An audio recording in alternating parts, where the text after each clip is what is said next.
De la Défense, on connaît son esplanade et ses tours, mais moins ceci. 5000 mètres carrés de souterrain abandonnés, une cathédrale de béton nichée entre l'autoroute, le métro et le RER. À l'origine, un espace creusé dans les années 50 pour prolonger la ligne 1 du métro parisien avant que le tracé ne soit modifié. Il devrait finalement être construite une gare du Grand Paris Express. On a déjà le volume de la gare en place, ces colonnes, ces plafonds, ce sol que vous voyez qui est prêt à l'emploi, qui est là depuis une trentaine d'années et qui attend l'arrivée des trains. Une gare qui sera loin de remplir la totalité de ce dédale de couloirs et d'esplanades. Le sculpteur Raymond Moretti y a un temps installé son atelier et a laissé cette œuvre gigantesque. L'endroit est aussi utilisé par des équipes de cinéma ou visité par des explorateurs urbains. Les gérants du quartier d'affaires ne désespèrent pas un jour d'en faire quelque chose.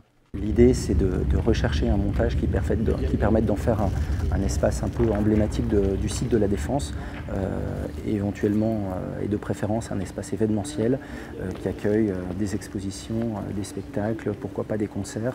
Mais la tâche serait difficile. Si l'espace est là, les accès au public, les issues de secours ou encore le système de ventilation sont eux encore à construire, sans compter la présence juste au-dessus du centre commercial des Quatre Temps qui rendrait encore plus délicate la mise en place du chantier.